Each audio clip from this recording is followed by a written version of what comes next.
السلام علیکم ورحمۃ اللہ۔ میرے سلام کا جواب وفادار رسول دیں۔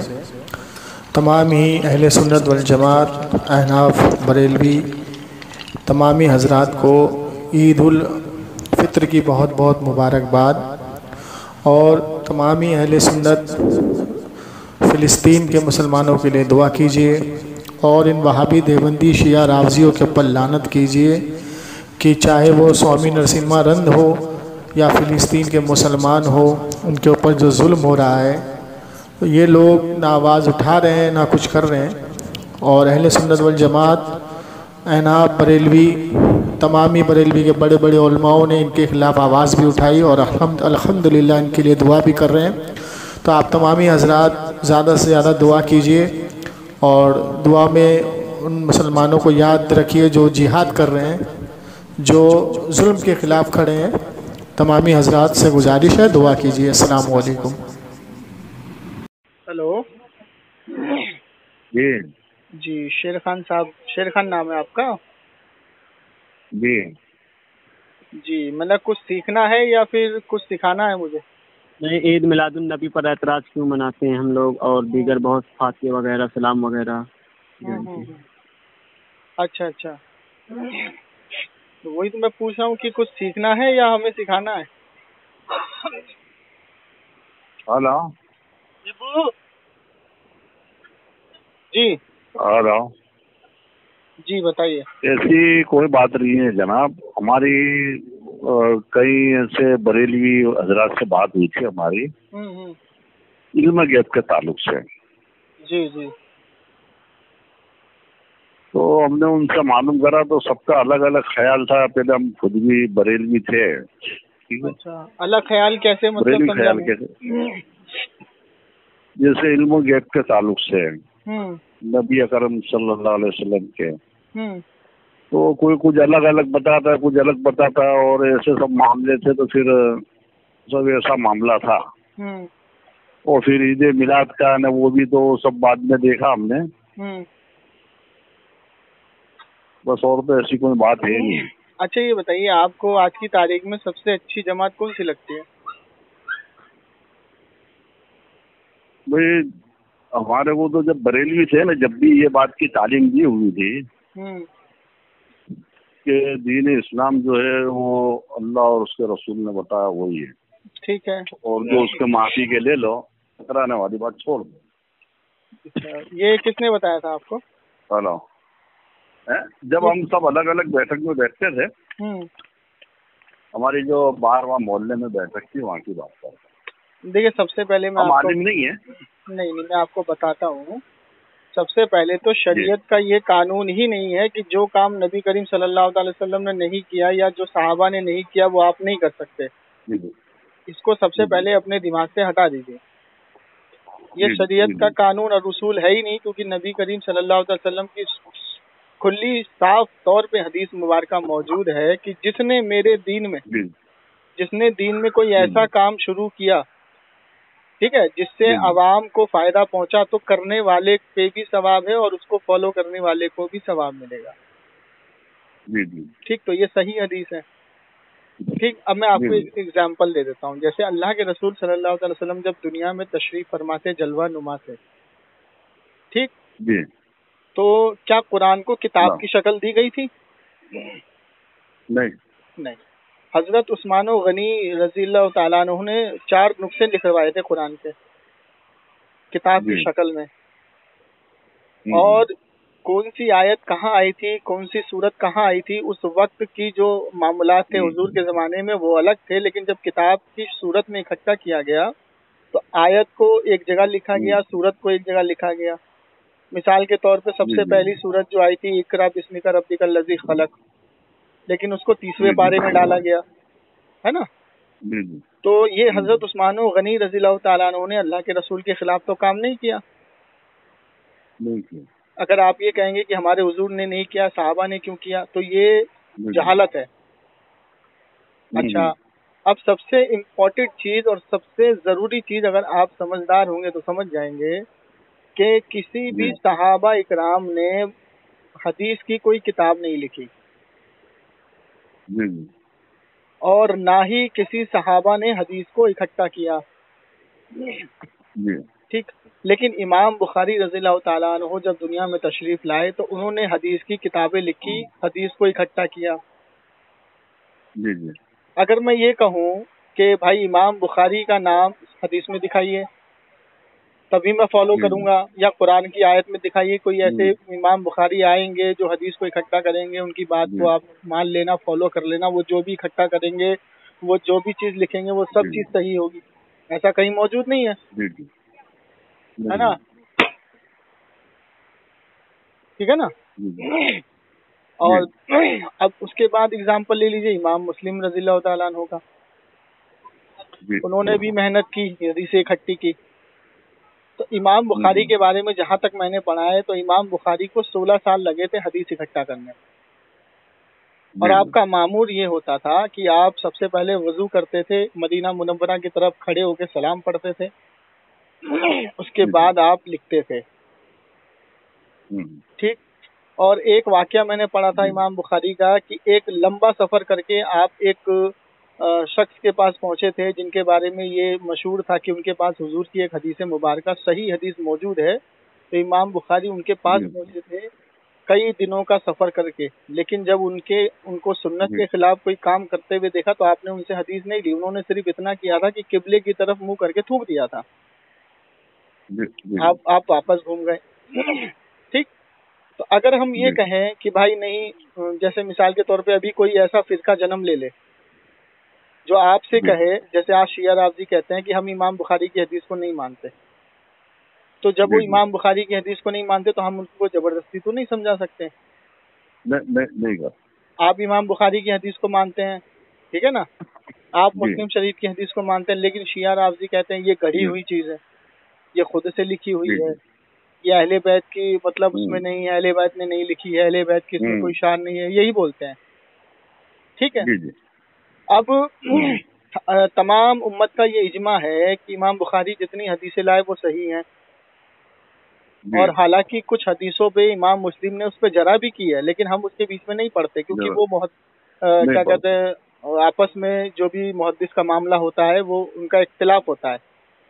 ٹھیک ہے. چلیے اب یہ یہاں سے تو بات چل گئی آپ کی، آپ کو سمجھ میں آ گیا. اب رہی علم غیب کی بات کو سمجھیے گا. میں آپ کو ایک ایگزامپل ایک چیز سمجھا دیتا ہوں. جیسے آپ کے والد محترم ہیں، ٹھیک ہے، آپ کے والد ہیں، اگر آپ کے والد مان لیجئے ایروپلین جہاز میں نہیں بیٹھے، کبھی نہیں بیٹھے، اور آپ بیٹھ گئے، ہے نا، تو جب آپ بیٹھ گئے تو آپ نے اپنے والد کی مخالفت تو نہیں کی، نہیں کہ آپ بیٹھ گئے. لیکن اگر آپ کے والد یہ کہہ دیں کہ بیٹا تو سب گاڑی میں بیٹھنا، ہر چیز میں بیٹھنا، لیکن کبھی ایروپلین میں مت بیٹھنا، میں تجھے نصیحت کرتا ہوں کہ تو کبھی ایروپلین میں نہ بیٹھنا، لیکن آپ اپنے والد کی مخالفت کرتے ہیں اور جا کے بیٹھ جاتے ہیں. اب آپ نے اپنے والد کی مخالفت کر دی نا آپ نے.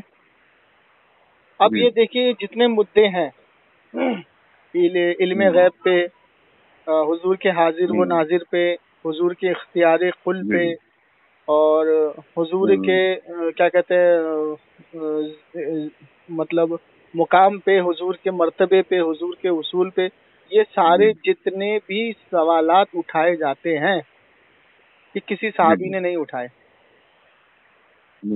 اگر کسی صحابی نے اٹھائے تو مجھے ایک حدیث کوئی پیش کر دے. ٹھیک. اب کسی صحابی نے یہ نہیں کہا کہ حضور آپ علم غیب نہیں جانتے، یا کسی صحابی نے آپس میں بات کرتے یہ کہا کہ حضور جو ہے کوئی علم غیب نہیں معلوم. ٹھیک. تو ہم ان کی مخالفت نہیں کر رہے کیونکہ انہوں نے اپنی زبان سے نہیں کہا تو ہم بھی نہیں کہہ سکتے. ٹھیک. اب ہمیں کیا دیکھنا ہے کہ حدیث میں اور قرآن کی نص قطعی سے دیکھنا ہے کیا حضور کو علم غیب ہے، کیا حضور علم غیب جانتے ہیں. اب غیب سے مراد ہوتی ہے چھپی ہوئی چیز، یہ سمجھیے گا. ٹھیک ہے نا، دھیان سے سنیے گا میری بات کو. مثال کے طور پہ ایک انجینئر ہے، اس نے ایک اے سی بنایا مثال کے طور پہ. تو اس انجینئر کو یہ معلوم ہے، اے سی بنانے سے پہلے اس کو یہ معلوم ہے کہ اس اے سی میں کیا کیا سامان لگے گا، کیسے لگے گا، کتنے کا آئے گا اور کتنے دن میں بن جائے گا، اس کو معلوم ہے، ٹھیک.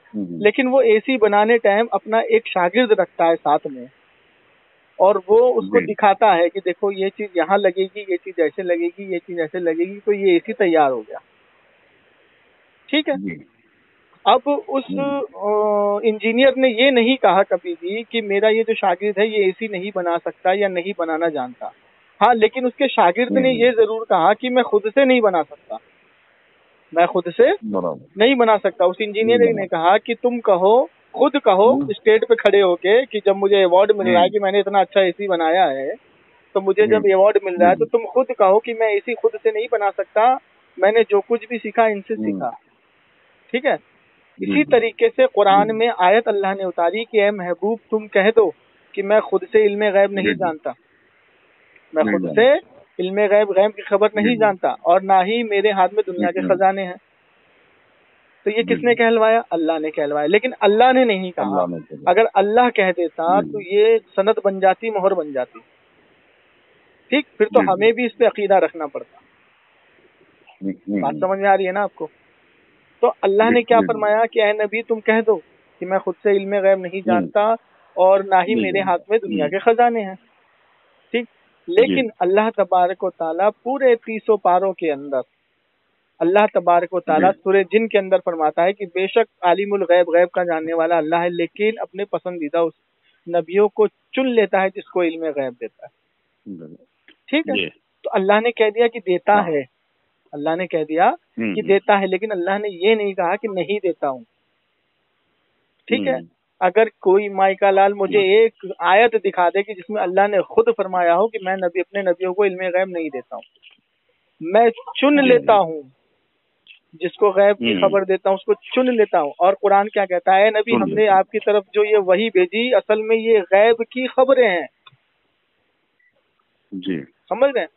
اب آئیے کہ ایک ہمارے پہ یہ تہمت لگتی ہے کہ ہم یہ کہتے ہیں کہ حضور جو ہے کلی علم جانتے ہیں، مطلب عالم الغیب ہے حضور. یہ ہمارے طرف تہمت غلط ہے. ہمارا عقیدہ کیا ہے؟ پہلے عقیدہ سن لیجیے. ہمارا عقیدہ یہ ہے کہ اللہ تبارک و تعالیٰ کا جو علم ہے وہ اس کا اپنا ہے، ذاتی، سمجھ رہے ہیں.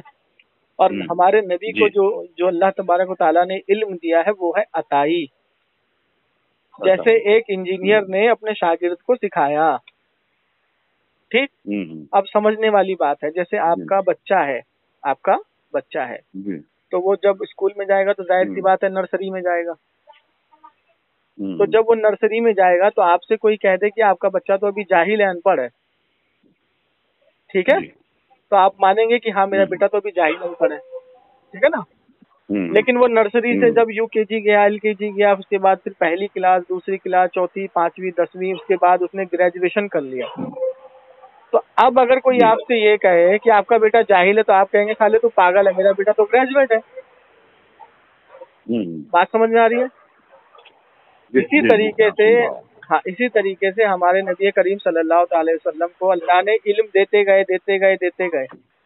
ٹھیک، دیتے گئے. اور جب پورا علم اللہ تبارک و تعالیٰ نے ہر ایک چیز کا علم دے دیا، سمجھ، ہر چیز بتا دی، قرآن میں آیت فرما دی کہ اے نبی ہم نے آپ کو وہ سب کچھ سکھا دیا جو آپ نہ جانتے تھے، ٹھیک.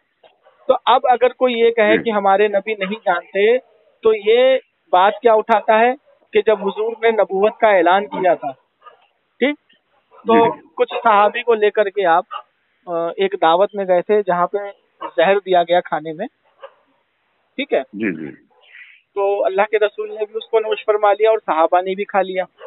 2 صحابی تھے، تو ان کے حلق سے نیچے چلا گیا، ان کے پیٹ میں چلا گیا وہ کھانا. لیکن حضور کے پاس فوراً جبریل علیہ الصلوۃ والسلام آئے، فرمایا کہ یا رسول اللہ اس کھانے کو چھو، اس میں زہر ہے، ٹھیک ہے. تو اب یہ جاہل یہ اس سے آبجیکشن اٹھاتے ہیں کہ اگر حضور کو علم غیب ہوتا تو حضور اس کو کھانے نہیں دیتے، ہے نا. لیکن مجھے یہ بتائیے کہ اللہ کو تو علم غیب تھا نا، اللہ تو عالم الغیب تھا. تو اللہ تبارک و تعالیٰ نے وحی اتارنے میں اتنی دیر کیوں کر دی؟ اس کی وجہ یہ تھی کہ سب سے اچھی جو موت ہوتی ہے وہ ہوتی ہے شہادت. تو اللہ نے ان کی قسمت میں شہادت لکھ دی تھی، یہ شہید ہوں گے. ٹھیک ہے، تو اس حدیث سے یہ استدلال نہیں کیا جا سکتا کہ نبی نہیں جانتے. اگر نبی صلی اللہ علیہ وسلم پہ انگلی اٹھے گی تو خدا پہ بھی اٹھے گی. جی. اب آگے چلتے ہیں. اگر حضور چاہتے تو اپنے ساتھ حضرت علی کو بھی لے جا سکتے تھے، حضرت عمر کو بھی لے جا سکتے تھے، حضرت ابو بکر کو بھی لے جا سکتے تھے. نہیں، صرف انہی دونوں کو کیوں لے گئے؟ اللہ نے ان کا ہی کیوں حکم دیا کہ ان کو لے کے جائیے؟ سمجھ گئے نا؟ ان کی قسمت میں شہادت لکھی گئی تھی. ٹھیک. اب دیکھیے ان کی شہادت سے فائدہ کیا ہوا. جب ان کی شہادت ہوئی، دونوں کی شہادت ہوئی، ٹھیک، تو جس عورت نے زہر دیا تھا، ٹھیک ہے، ان کے بچوں کی ذمہ داری اس کے حصے میں آئی اور اس نے اسلام قبول کیا. اب اس عورت سے کتنے بچے نکلے، کتنی نسلیں چلی اسلام کی. ٹھیک. اب یہ ہو گئی بات. اب آئیے کہ اس ٹائم حضور نے نبوت کا اعلان کیا تھا، اللہ تبارک و تعالیٰ ان کو علم دے رہا تھا، اللہ کے رسول کو علم عطا کر رہا تھا، اور اللہ کے رسول کو ہر ایک چیز کا علم تھا. لیکن جو رسول ہوتے ہیں، اللہ کے رسول، اللہ کے حکم کے بنا کام نہیں کرتے. ٹھیک ہے، خاموش رہتے ہیں. اب میں آپ کو بتا دیتا ہوں کہ جو ہمارا عقیدہ ہے، تو ہمارا عقیدہ یہ ہے کہ اللہ تبارک و تعالیٰ کی عطا سے میرا نبی ما کانا وما یکون کا علم جانتا ہے. سنیے، میں آپ کو اس پہ دلیل دوں گا، ہم بنا دلیل کے بات نہیں کرتے. جی ٹھیک ہے. اچھا یہ بتائیے مجھے کہ دنیا اللہ نے بنائی؟ بے شک. بے شک. اللہ نے فرشتے مقرر کیے؟ اللہ نے ہر ایک چیز کا وقت مقرر کیا؟ جی. اللہ نے انسان کو پیدا کیا، انسان کو بنایا. ٹھیک. یہ ساری چیز اللہ نے بنائی. جیسے ایک انجینئر نے وہ اے سی بنایا، ویسے ہی اللہ تبارک و تعالیٰ نے یہ ساری چیزیں بنائی، ہر ایک چیز کا نظام کیا. اس کے بعد بنانے کے بعد اللہ نے کیا فرمایا؟ اے نبی، اگر مجھے تجھے نہ پیدا کرنا ہوتا، تجھے پیدا کرنا نہ مقصود ہوتا تو میں یہ دنیا نہ بناتا. ٹھیک ہے. کیا فرمایا؟ کہ اگر مجھے تجھے نہ ماموس کرنا ہوتا تو میں یہ دنیا نہ بناتا. یہ دنیا بنا ہی تیرے صدقے میں. سمجھ رہے؟ تو اب جب جس کے صدقے میں یہ دنیا بنی ہے تو اس کا کیا کہنا ہے؟ حدیث مبارکہ ہے، اللہ کے رسول فرماتے ہیں، میں اس پوری دنیا کو ایسے دیکھتا ہوں کہ میرے ہاتھ کی ہتھیلی،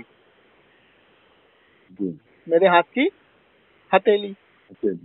اچھا، جب ہتھیلی پہ کوئی چیز آئے گی، مثال کے طور پہ آپ کے ہاتھ میں ایک تسلا ہے، تسلے میں چاول کے دانے ہیں، ٹھیک ہے، یا مٹر کے دانے، تو آپ دیکھ رہے ہیں نا اس کے اندر کنکر بھی ہے، آپ اس کو چھانٹ بھی دیں گے. کوئی چاول کا دانہ گندا ہے، اس کو نکال بھی دیں گے. ٹھیک. اگر گنتی کرنے پہ آئیں گے تو ایک ایک چاول کا دانہ گن دیں گے. ٹھیک ہے.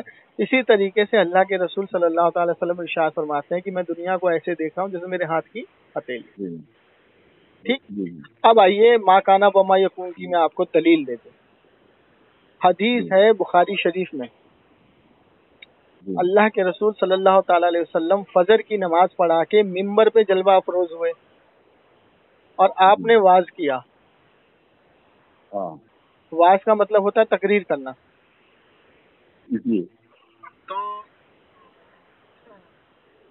تو اس کے بعد ظہر کا وقت ہو گیا. ہیلو، آواز آ رہی ہے آپ؟ ایک منٹ رکیے ذرا. مجھے نیک بنا آمین. ہاں، تو کیا ہوا کہ عاشق رسول بنا آمین. ہاں، تو کیا ہوا کہ اللہ کے رسول نے واز کیا تو ظہر کا وقت ہو گیا. پھر آپ نے ظہر کی نماز پڑھائی، پھر آپ ممبر پہ جلوہ افروز ہوئے، پھر آپ نے واز کیا. آواز اپنی اپنی بند کر لو ذرا یار، یا تو سمجھانے دو یا پھر میں بھول جاؤں گا. اس کے بعد پھر عصر کا وقت ہوا، اس کے بعد پھر آپ نے نماز پڑھائی، نماز عصر پڑھائی، پھر آپ نے ممبر پہ جلوہ افروز ہوئے، پھر واز کیا، پھر مغرب کا وقت ہو گیا، یہاں تک کہ دن چھپ گیا. اب حضرت عمر رضی اللہ تعالیٰ عنہ سے یہ حدیث مروی ہے، آپ کہتے ہیں کہ اس دوران، اس بیچ میں، ٹھیک ہے، دنیا خلق دنیا تک، خلق دنیا سے لے کے اور قیامت تک جو کچھ بھی ہو چکا، ٹھیک ہے، جو کچھ بھی ہو چکا، یاد رکھیے گا، ما کانا وما یکون، جو کچھ بھی ہو چکا، اور ما کانا جو کچھ بھی ہو چکا، وما یکون جو ہونے والا ہے، قیامت تک، جنتیوں کے جنت میں جانے تک، دوزکیوں کے دوزک میں جانے تک، جو کچھ بھی ہو چکا اور جو کچھ بھی ہونے والا ہے، اللہ کے رسول نے ہمیں سب بتا دیا۔ اور جس نے اس حدیث کو یاد رکھا، جو بھول گیا وہ بھول گیا۔ یہ کس کے الفاظ ہیں؟ حضرت عمر رضی اللہ تعالیٰ عنہ۔ تو ما کانا وما یکون کا جو پختہ علم ہے، جو پختہ عقیدہ ہے، وہ اس حدیث سے واضح ہوتا ہے۔ آگے چلیے، حضرت حذیفہ رضی اللہ تعالیٰ عنہ جو صحابی رسول تھے، جو حضور کے خدمت گار تھے، آپ کو اللہ کے رسول نے قیامت تک کے منافقوں کے نام بتا دیے تھے، سمجھ رہے؟ اب یہ بتائیے کہ جب بچہ پیدا ہوا، ولدیت کے ساتھ بتائے کس کا بیٹا ہے، اس کے باپ کا کیا نام ہے، وہ جب پیدا ہوگا تو وہ اپنی زندگی میں کیا کیا کرے گا جس کی وجہ سے وہ منافق بنے گا، ٹھیک ہے، قیامت تک کے۔ تو جب، اور اللہ کے رسول نے ان کو قسم دی کسی کو بتانے نہیں، تو جب حضرت عمر رضی اللہ تعالیٰ عنہ ان کے پاس پہنچے تو فرمایا، اے حذیفہ، اس منافق میں میرا نام تو نہیں؟ تو حضرت حذیفہ رضی اللہ تعالیٰ عنہ نے فرمایا، اے عمر، کیا تجھے اللہ کے رسول نے جنت کی بشارت نہیں دی؟ تو آپ خاموش ہو گئے اور آپ وہاں سے چلے گئے۔ لیکن جب مدینے میں کسی کا انتقال ہوتا تھا تو حضرت عمر رضی اللہ تعالیٰ عنہ حضرت حذیفہ رضی اللہ تعالیٰ عنہ کو اس جنازے میں دیکھتے تھے، تو اگر وہ وہاں موجود ہوتے تھے تو ہی حضرت عمر نماز پڑھتے تھے، اگر وہ موجود نہیں ہوتے تھے تو آپ نماز نہیں پڑھتے۔ بات سمجھ رہے ہیں؟ جی۔ اب علم غیب سمجھنا، اس کو سمجھیے گا کہ لوگ یہ انگلی اٹھاتے ہیں حضور پہ کہ حضور کو علم غیب ہے یا نہیں ہے، یا کیوں ہے، یا کیسے ہے۔ یہ جو انگلی لوگ اٹھاتے ہیں، تو میرا ان سے ایک چھوٹا سا یہ سوال ہے کہ اللہ تبارک و تعالی سب سے بڑا غیب ہے۔ اللہ تبارک و تعالی سب سے بڑا کیا ہے؟ غیب ہے۔ کسی نے اس کو نہیں دیکھا۔ موسیٰ علیہ السلام نے گزارش کی تو اللہ نے ایک جو نور دکھایا تو اس سے موسیٰ علیہ السلام بیہوش ہو گئے۔ لیکن قرآن کیا کہتا ہے کہ جب ہم نے نبی کو اپنے پاس بلایا تو ہمارے بیچ میں 2 ہاتھ کی دوری تھی، اور اللہ کے رسول صلی اللہ تعالی وسلم سے صحابہ نے پوچھا تو آپ نے فرمایا کہ ہاں، میں نے اللہ کا نور دیکھا معراج میں، ٹھیک۔ تو اللہ نے جب خود اپنے آپ کو نبی کو دکھا دیا، اپنا نور دکھا دیا، تو غیب پھر بچا کیا؟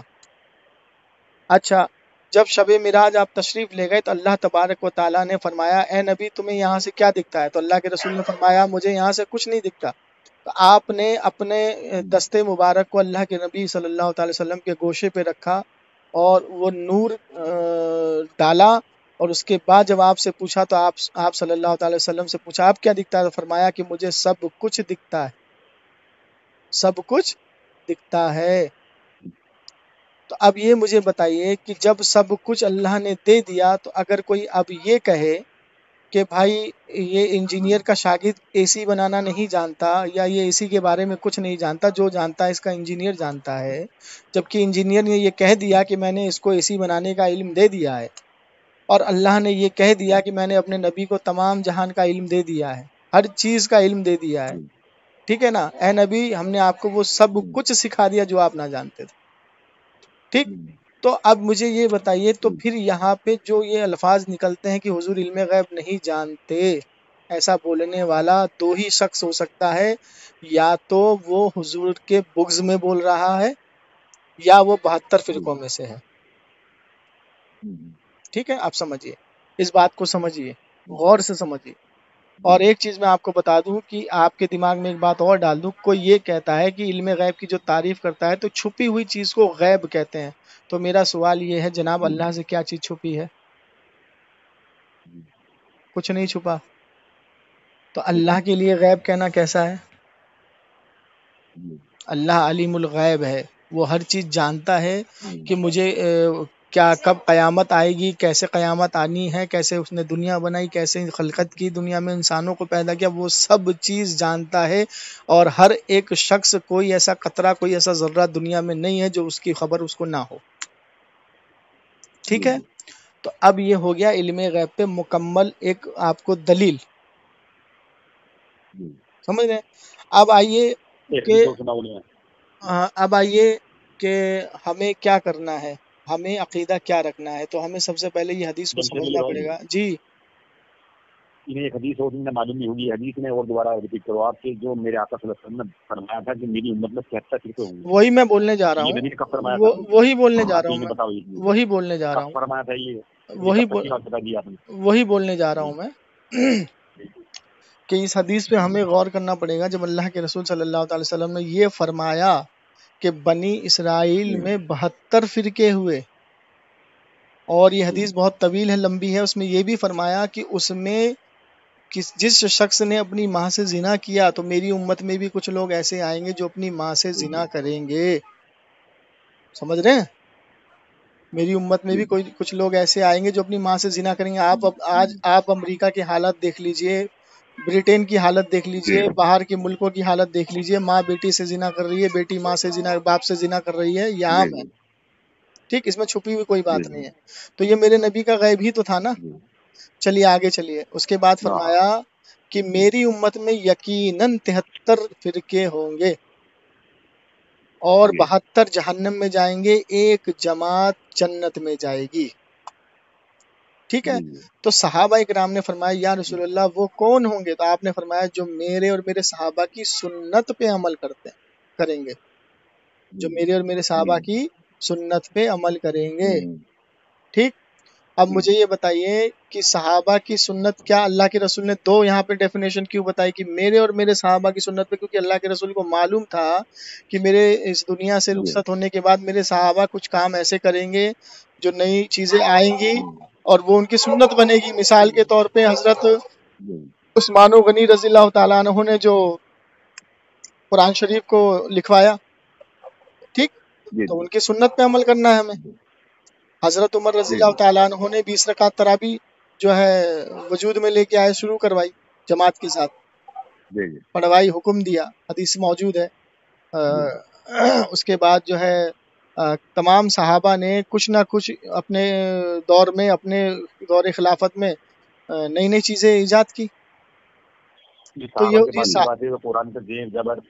ہاں اب سنیے، جب قرآن آیا تو اس میں زیر زبر پیش نہیں تھا، یہ تابعین نے لگایا زیر زبر پیش. ٹھیک، زیر زبر پیش لگایا، یہ بعد میں لگا. پہلے قرآن ایسی عربی تھی سیدھی کہ لوگوں کو سہولیت ہو جائے. تو ہم اس چیز پہ عمل کرتے ہوئے چلے آ رہے ہیں، لیکن ہمیں کوئی ایسی حدیث نہیں ملی کہ جس میں صحابہ نے حضور کی کوئی گستاخی کی. وہاں ایک حدیث یہ اہل حدیث پکڑتے ہیں، اس کا میں جواب دے دیتا ہوں، یہ بہت ضروری ہے. کہ حضرت عائشہ رضی اللہ تعالیٰ عنہ سے مروی ایک بخاری شریف میں حدیث ہے کہ کسی نے یہ کہا تو اللہ کے رسول صلی اللہ تعالی وسلم کل کی خبر جانتے ہیں، ٹھیک ہے نا، تو وہ جھوٹا ہے. اور کوئی یہ کہے کہ اللہ کے رسول نے اللہ کو دیکھا ہے تو وہ بھی جھوٹا ہے. یہ حدیث پکڑتے ہیں یہ. لیکن میں آپ کو بتا دوں کہ حدیث بھی 3 قسم کی ہوتی ہے عقیدے میں. ایک تو حدیثیں ہوتی ہے، حدیث کے اندر بھی متشابہات ہوتی ہے، محکم ہوتی ہے، اور حدیث منسوخ ہوتی ہے. ٹھیک. اب اسی حدیث کو میں حضرت عائشہ رضی اللہ تعالیٰ عنہ سے ہی رد کر دیتا ہوں، کیونکہ یہ حدیث ہو گئی منسوخ. یا یہاں پہ محدث نے 2 باتیں لی ہیں، ایک تو منسوخ کے لیے ہیں اور دوسری یہ کہ یہ عطائی کی بات ہو رہی ہے کہ حضور خود سے بتا دیتے تھے. ٹھیک ہے، چلیے میں بتا دیتا ہوں. حضرت عائشہ رضی اللہ تعالیٰ عنہ اللہ کے رسول صلی اللہ تعالی وسلم سے پوچھتی ہیں، اللہ کے رسول سب سے پہلے آپ سے کون سی بیوی جا کے ملیں گی؟ کہاں ملیں گی؟ جب اللہ کے رسول صلی اللہ تعالی وسلم برزخ کی دنیا میں چلے جائیں گے تو سب سے پہلے آپ سے، ہم میں سے کون سی بیوی آپ سے ملاقات کریں گی؟ تو آپ نے فرمایا کہ جس کا ہاتھ لمبا ہوگا، سب سے لمبا ہوگا. تو حضرت عائشہ رضی اللہ تعالیٰ عنہ ہاتھوں کو ناپنے لگی. ان کے بات سمجھ میں نہیں آئی. لیکن جب اللہ کے رسول صلی اللہ تعالی وسلم کے دنیا سے جانے کے بعد سب سے پہلے حضرت زینب رضی اللہ تعالیٰ عنہ کا انتقال ہوا تو آپ کو بات سمجھ میں آئی کہ لمبا ہاتھ سے مراد تھا سخی، صدقہ خیرات کرنے والا، اور آپ صدقہ خیرات کرنے والی زیادہ تھی. تو یہ حدیث تو حضرت عائشہ سے رد ہو گئی، وہ تو کل کے بارے میں پوچھ رہی ہیں. سمجھ میں آئی بات؟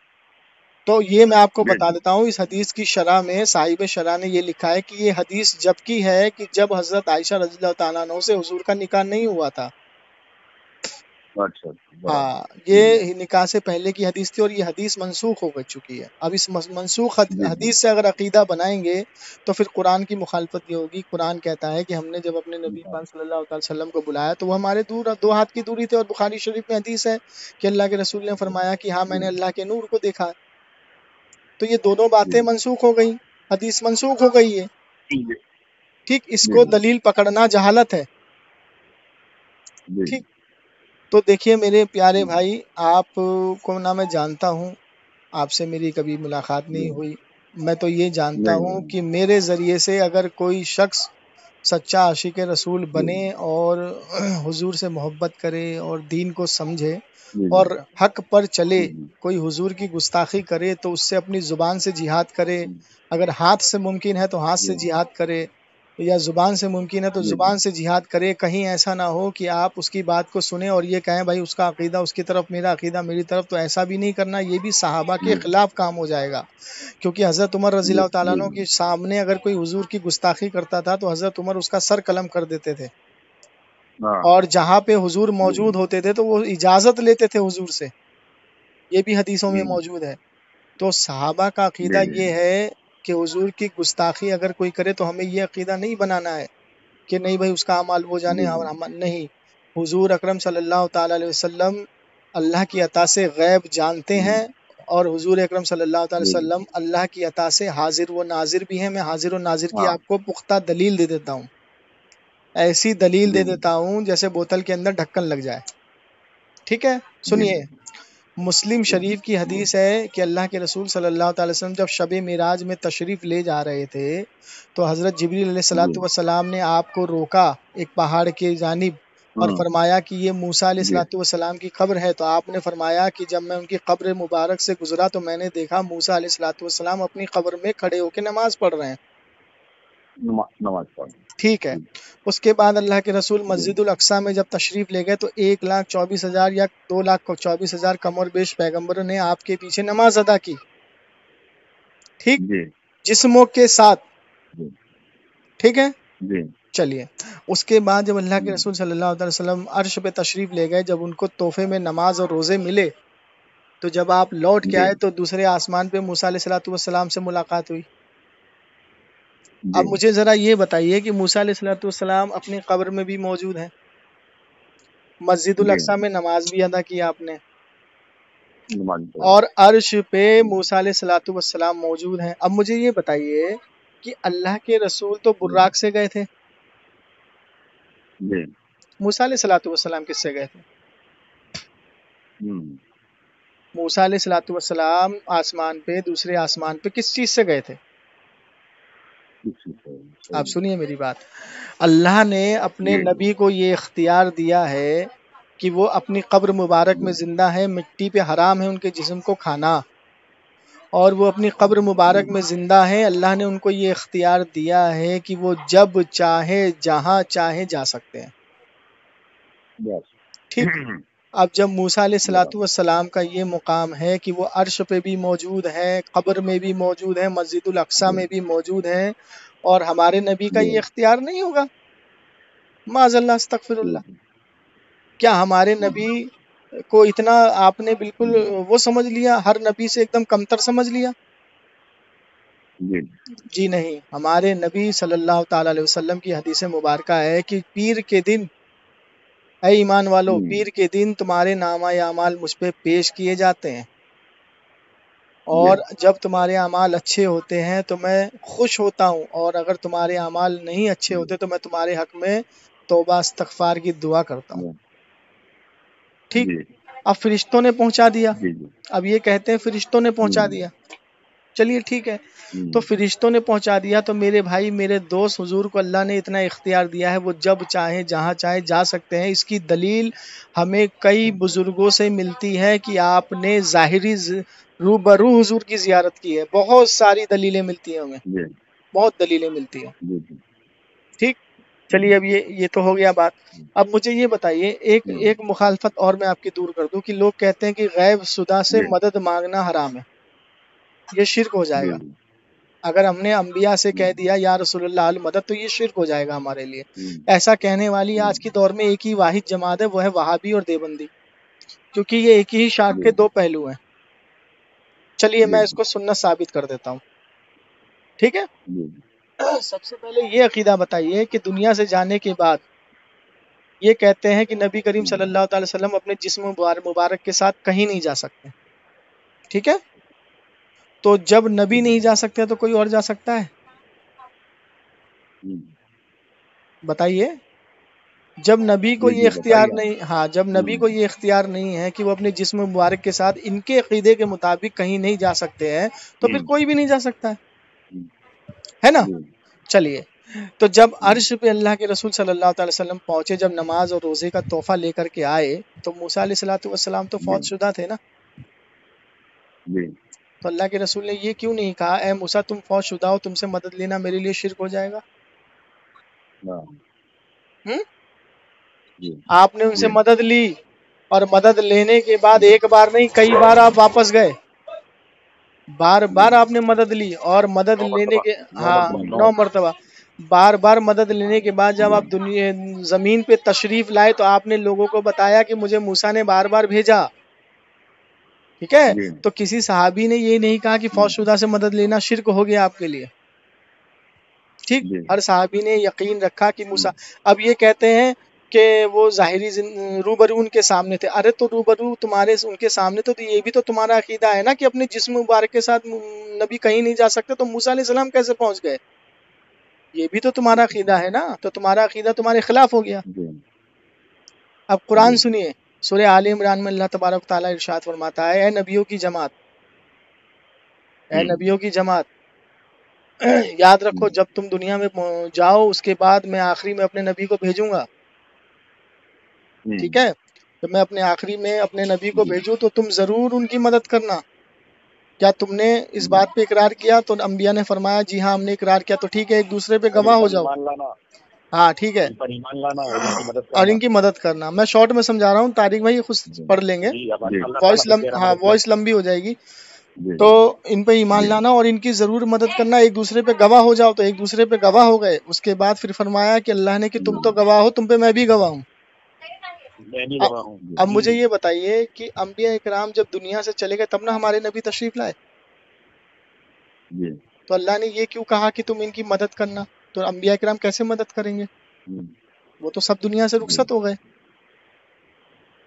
تو اس قرآن کی آیت سے استدلال کیجئے، قیاس لگائیے، دماغ لگائیے اور استدلال کیجئے کہ موسیٰ علیہ السلام نے جب مدد کی تو یہ آیت بالکل فٹ بیٹھ گئی کہ موسیٰ علیہ السلام نے مدد کی.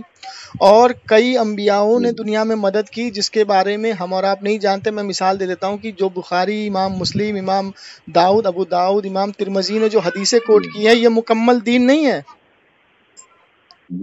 سمجھ رہے ہیں؟ یہ تو ان کو جہاں سے ملی وہاں سے لے لی، لیکن یہ مکمل دین نہیں ہے. بہت سی حدیثیں صحابہ اکرام چھپا لیتے تھے. بہت سی حدیثیں صحابہ اکرام اس لیے نہیں بتاتے تھے کہ نبی کریم صلی اللہ علیہ وسلم نے فرمایا تھا کہ جس نے مجھ پہ جھوٹ باندھا وہ اپنا ٹھکانہ جہنم میں کرے. بہت سی حدیثیں ہمارے تک نہیں پہنچی. ٹھیک، بہت سی چیزیں ہماری تک نہیں پہنچی. یہ مکمل دین نہیں ہے. بات سمجھ رہے ہیں؟ یہ پورا مکمل نہیں ہے. جو یہ کہتے کہ یہ پورا مکمل دین ہے، نہیں یہ مکمل دین نہیں. یہ ہمارے پاس جتنا آیا اس پہ ہمیں عمل کرنا ہے. ٹھیک. مکمل دین ہوتا ہے قرآن کی نص قطعی سے. مثال کے طور پہ کہ تمام انبیاء کو حکم دیا اللہ نے کہ تم ان کی مدد کرنا، اور ہمیں حدیث میں نہیں ملتا. ہمیں حدیث میں نہیں ملتا، لیکن ہمیں ایک حدیث مل گئی کہ موسیٰ علیہ السلام نے مدد کی. سمجھ میں آئی؟ اچھا یہ بتائیے کہ جبریل علیہ السلام غیب ہیں یا ظاہر ہیں؟ غیب ہے نا. تو اللہ تبارک و تعالیٰ سورہ تحریم میں آیت نمبر 4 میں ارشاد فرماتا ہے کہ یاد رکھو تمہارا مددگار ہے اللہ، جبرائیل، نیک صالحین بندے اور تمام فرشتے اے نبی تمہاری مدد پر ہیں. ٹھیک. اب یہ بتائیے مجھے جبریل تو غیب ہیں. جبریل علیہ السلام تو غیب ہیں، وہ تو آسمان پہ موجود ہیں. تو جب یہاں سے اللہ کے رسول پکارے، جب اللہ کے رسول یہاں سے پکارے تو جبریل علیہ السلام تو وہاں سن رہے ہیں اور ان کی مدد کر رہے ہیں. جنگ بدر میں واقعہ اٹھا لیجئے، تمام فرشتوں نے مدد کی، کئی جنگوں میں مدد کی، اور اللہ کے رسول کی ہر جگہ پہ مدد کی فرشتوں نے. اللہ نے حکم دیا. جب طائف کے میدان میں آپ کو پتھروں کی بارش ہوئی، آپ کو لہو لہان کیا گیا، استغفر اللہ، ان کے بیچ ہمارے اتنا پیارے نبی کو وہ نہیں سمجھ پائے، تو جبریل علیہ الصلوۃ والسلام جب تشریف لائے، فرمایا یا رسول اللہ آپ حکم دے دو، میں دونوں پہاڑ کو ملا دوں، ان کی ہڈیوں کو نچوڑ دوں. اللہ کے رسول نے فرمایا نہیں جبریل، ان کی آنے والی نسلیں مجھ پہ ایمان لائیں گے، میں ان کے لیے رحمت بنا کے بھیجا گیا ہوں، آپ نے منع فرما دیا. ٹھیک، تو جبریل علیہ السلام تو مدد کرنے آئے تھے. اور اللہ کے رسول فرماتے ہیں کہ ہر انبیاء کا اپنے انبیاء کا مددگار تھا، اور میرا مددگار جبریل ہے، میرا مددگار جبریل ہے. تو دیکھیے میں نے آپ کو علم غیب کا مکمل بتایا، حاضر و ناظر کا مکمل بتایا، غیب شدہ سے مدد لینا مکمل بتایا. اب کوئی یہ کہتا ہے خان صاحب کو ایک اور بتا دیجیے آپ کہ حضرت عیسیٰ علیہ السلام نے پکارا اپنے حواری کو، کون ہے میری مدد کرے، میری قیمتی دین. جی، تو حواری سے کہا کہ ہم آپ کے مددگار ہیں، قرآن کی آیت ہے. جی، سورہ احقاف 14. جی ہاں. تو آپ نے یہ بھی کہا کہ اے میرے حواریوں، میں یہ جانتا ہوں جو تم کھا کے آتے ہو، یہ بھی بتا سکتا ہوں، اور جو تم اپنے گھر میں چھپاتے ہو وہ بھی میں جانتا ہوں. اب بتائیے عیسیٰ علیہ السلام جو حواری کو گھر میں چھپا ہوا وہ بھی جانتے ہیں، اور جب کھا کے آتے ہیں وہ بھی جانتے ہیں. تو ہمارے نبی جن کے سطح میں میرے رب نے پوری کائنات کو پیدا فرمایا، تو ان کا عالم کیا ہوگا شیر خان بھائی؟ تو دیکھیے یہ ساری یہ کہہ رہے ہیں کہ تم جو کھاتے ہو وہ میں جانتا ہوں، اور جو تم اپنے گھر میں چھپاتے ہو وہ بھی میں جانتا ہوں، وہ بھی میں جانتا ہوں. عیسیٰ علیہ السلام کا جب یہ عالم ہے تو جن کے سطح میں میرے رب نے تمام کائنات کو پیدا فرمایا ہے، تو ان کا عالم کیا ہوگا؟ صحیح بتائیے. اب دیکھیے ایسا ہے نا، روز تھوڑی تھوڑی بات کریں گے تو صحیح رہے گا، اتنی لمبی بات ایک ساتھ کریں گے نا تو پھر زیادہ دقت ہو جائے گی، آپ کے سمجھ میں بات آئے گی، الجھ جائیں گے. تو ابھی میں نے آپ کو جو بھی آپ کو ہاں، اور ایک چیز اور میں آپ کو امپورٹنٹ سب سے ضروری چیز سمجھا دینا چاہتا ہوں، جو اگر میں نے نہیں سمجھایا تو یہ ساری چیزیں بیکار ہو جائیں گی. دیکھیے سورہ آل عمران نکالیے گا، آیت نمبر 7. کتنی؟ آیت نمبر 7 سورہ آل عمران. اللہ تعالیٰ ارشاد فرماتا ہے قرآن میں 2 قسم کی آیتیں، ایک ہے آیت محکم، ایک ہے آیت متشابہات. اور اللہ تعالیٰ صاف فرماتا ہے وہاں پہ کہ کچھ لوگ جن کے دلوں میں میل ہے وہ متشابہ آیت کے پیچھے پڑھ کے گمراہ ہو جاتے ہیں، متشابہ آیت کے پیچھے پڑھ کے گمراہ ہو جاتے ہیں، اور اہل علم اس کو اچھے سے جانتے ہیں. تو ہمیں قرآن کو سیکھنے کے لیے جانا پڑے گا اہل علم کے پاس. اب میں آپ کو ایک مثال دے دیتا ہوں، جیسے یہ لوگ کیا کہتے ہیں کہ قبر پہ جا کر کے تم جو ان سے کہتے ہو اے بابا مدد، اے ولی مدد، تو قرآن کہتا ہے سورہ حج آیت نمبر 73 میں کہ یہ جیسے تمہارے جرجس نے یہ تقریر کی تھی، جرجس آج بھی 8 سال سے بھاگ رہا ہے اس بات کو لے کر کے، اس نے تقریر کی تھی کہ اے ایمان والو تم سے قصہ بیان کیا جا رہا ہے، کان لگا کے سنو، کیا کہ جن کو تم اللہ کے سوا پکارتے ہو ان کی اصل تو یہ ہے کہ وہ ایک مکھی بھی پیدا نہیں کر سکتے، اور اگر اس مٹھائی میں سے اگر مکھی کچھ لے کے اڑ جائے تو اس سے چھین بھی نہیں سکتے. ٹھیک، اب یہ آیت ہے متشابہات، کیونکہ اس میں من دون اللہ آ رہا ہے، عربی جب پڑھو گے نا اس میں آ رہا ہے من دون اللہ، اور جس آیت میں من دون اللہ آ جائے تو من دون اللہ کا مطلب ہوتا ہے بت. سمجھ رہے ہیں؟ اب یہ آیت آئی ہے بتوں کے تعلق سے. بت کون ہے؟ جن کو یہ لات حول اور یہ منات بنا کر کے اس کا اسٹیچو بنا کر کے جس کی پوجا کرتے تھے، جس کو یہ خدا مانتے تھے، ٹھیک، ان کے بارے میں. تو یہ اس کی آیت کو انبیاء اور اولیاء کی قبر پہ فٹ کرتے ہیں کہ یہ دیکھو قرآن نے کہا ہے کہ تم ان کو نہیں سنا سکتے تو تم یہ قبر والوں کو پکارتے ہو، تو یہ ان کو اس پہ فٹ کرتے ہیں. اب سنیے میری بات کہ متشابہ آیت سے عقیدہ بنانا حرام ہے. اس آیت کی تفسیر میں، تفسیر ابن عباس لے لیجئے، تفسیر جلالین لے لیجئے، تفسیر میں صاف لکھا ہے کہ یہ آیت بتوں کے تعلق سے ہے، بتوں کے تعلق سے. اب میں آپ کو اگزامپل دے دیتا ہوں کہ ایک قبرستان ہے، اور ایک اس کے برابر میں جو ہے عیسائیوں کا قبرستان ہے، ٹھیک ہے. تو مجھے یہ بتائیے کہ اس ایمان والے قبرستان سے آپ اس بت والے قبرستان کو برابر کہیں گے؟ نہیں کہیں گے، کیونکہ وہ مشرکوں کا ہے. بھائی عیسائی اور یہودی جو قبر میں اپنے مردوں کو ڈالتے ہیں وہ تو مشرک ہے نا، اور یہاں تو ایمان والے ہیں، کیونکہ ان کی نماز جنازہ ہوتی ہے، ان کا غسل ہوتا ہے، ان کا مدفن ہوتا ہے. ٹھیک ہے، اور اس قبر کو عیسائی کی قبر کے برابر آپ نہیں کہہ سکتے، ٹھیک۔ تو یہی آیت کا مفہوم ہے کہ ہم ایمان والوں کی قبر کو بت والوں سے نہیں ملا سکتے۔ اب سنیے حدیث مبارکہ بخاری شریف کی جلد اول ہے اس کی، اور باب کا نام ہے خارجیوں کے قتل کا بیان۔ عبداللہ ابن عمر رضی اللہ تعالیٰ عنہ سے یہ حدیث مروی ہے، آپ فرماتے ہیں کہ وہ خارجی لوگ ہیں، وہ خارجی ہیں کون؟ جو قرآن میں بتوں کے تعلق سے نازل ہونے والی آیتوں کو ایمان والوں پہ چسپاتے ہیں، وہ خارجی ہیں، کافر ہیں وہ، سمجھ رہے؟ یہ بخاری شریف کی حدیث ہے، کھلے طور پہ حدیث ہے۔ تو اب جو یہ آیتوں کو ایمان والوں پہ کیا کہتے ہیں چسپائے گا، تو وہ اس حدیث کے مطابق خارجی ہے۔ تو متشابہ آیت کو سمجھنے کے لیے ہمیں اہل علم کے پاس جانا پڑے گا کہ متشابہ آیت ہے کون سی۔ جس آیت میں، یا غور کیجیے گا، جس آیت میں من دون اللہ آ جائے وہ بتوں کے تعلق سے آیت ہے، وہ آیت متشابہ ہے، ٹھیک ہے۔ تو ظاہر سی بات ہے، پھر انشاءاللہ موقع رہا تو پھر آپ سے گفتگو ہوگی۔ اب رات بہت ہو چکی ہے، تو میری باتوں پہ غور کیجیے گا، ہاں غور کیجیے گا۔ اور آپ کو شیر خان بھائی آپ کے ذہن میں جو بھی اشکال اگر کوئی ہوا کرے تو آپ جو ہے اسے رکھیں، نکال کے اس کو دل میں نہ رکھیں، فوراً پوچھیں، فوراً پوچھیں، مطلب سامنے رکھیں کہ جی بالکل فوراً پوچھیں، کیونکہ میں آپ کو بتا دیتا ہوں، اللہ کے رسول کی پیشن گوئی ہے، جو 73ویں فرقے کی جماعت ہوگی، جو حق جماعت ہوگی نا، اس کی تعداد بہت کم ہو جائے گی، اس کی تعداد بہت کم ہو جائے گی۔ اور آج آپ دیکھیے کہ بریلویوں سے ہی لوگ اہل حدیث بن رہے ہیں، بریلویوں سے ہی لوگ رافضی بن رہے ہیں، بریلویوں سے ہی لوگ قادیانی بن رہے ہیں، بریلویوں سے ہی لوگ دیوبندی بن رہے ہیں، اور یہ تعداد دھیرے دھیرے کم ہوتی جائے گی، اور دے دیتا ہوں میں، ٹھیک ہے۔ ایک ایگزامپل دیتا ہوں شیر خان بھائی، قرآن کی آیت سورہ بقرہ میں آیت نمبر 16 ہے، اللہ تعالیٰ ارشاد فرماتا ہے اولئک الذین اشتروا الضلالۃ بالہدی، سبحان اللہ، سبحان اللہ، کہ یہ وہ لوگ ہیں جنہوں نے ہدایت کے بدلے گمراہی خریدی، یعنی پہلے ہدایت پہ تھے، ہدایت کو چھوڑنے کے بعد میں گمراہی خریدی ہے۔ تو یہ سمجھ لیجیے آپ شیر خان بھائی، جو پہلا فرقہ جو مطلب 1400 سال سے دین چلا آ رہا ہے وہ حق ہے، اور جو نئے بنیں گے نہیں، یا جتنے بھی نئے نکلیں گے اس میں سے، وہ سب جو ہیں تو سیکھیں گے بہتر سے بہتر۔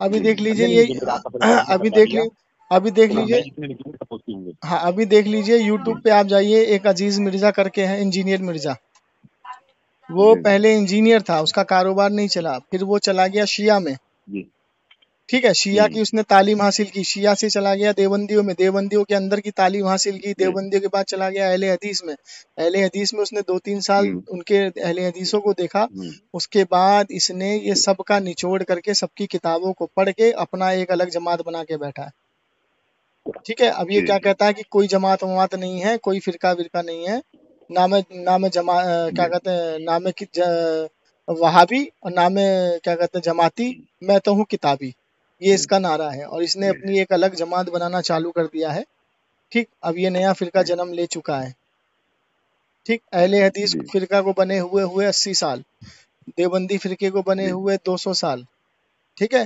اہل سنت والجماعت شروع سے چلا آ رہا ہے، اور ہمیں ان لوگوں سے اپنے آپ کو علیحدہ رکھنے کے لیے ہمیں بزرگوں کا سہارا لینا پڑتا ہے، اس لیے ہمیں بریلی شریف سے منسوخ کرنا پڑتا ہے اپنے آپ کو، نہیں تو بریلی کوئی مسلک نہیں ہے، کوئی جماعت نہیں ہے، دھیان رکھیے گا۔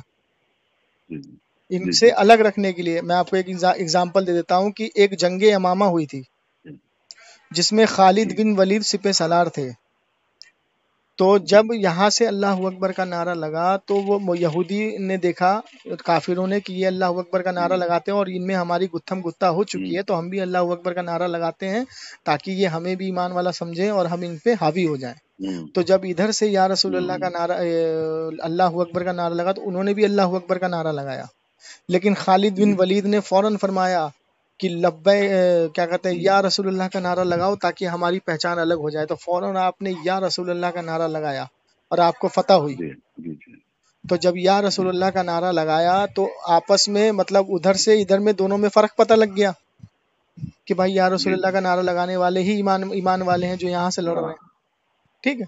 اسی طریقے سے جب یہ ساری جماعت آپس میں مل گئی ہے تو ہمیں بریلی شریف کی طرف منسوخ کرنا پڑتا ہے، اس لیے کیونکہ ایک واحد اعلیٰ حضرت ایسے ہیں جس نے رافضیت سے بھی جنگ کی ہے، دیوبندیت سے بھی جنگ کی ہے، قادیانی سے بھی جنگ کی ہے، اور یہ اہل حدیثوں سے بھی جنگ کی ہے، اور سب سے بڑی بات کہ انگریزوں سے بھی جنگ کی ہے، ٹھیک، اور دودھ کا دودھ پانی کا پانی کر دیا۔ اگر آپ حیات اعلیٰ حضرت کو پڑھیں گے نا، شروع سے ان کی حیات کو پڑھیں گے تو ساری چیز آپ کو آئینے کی طرح بالکل کلیئر صاف ہو جائے گی، سمجھ رہے ہیں؟ تو چلیے ٹھیک ہے، پھر انشاءاللہ آپ سے گفتگو ہوگی۔ ہاں پھر انشاءاللہ ملاقات ہوگی۔ جزاک اللہ، جی السلام علیکم۔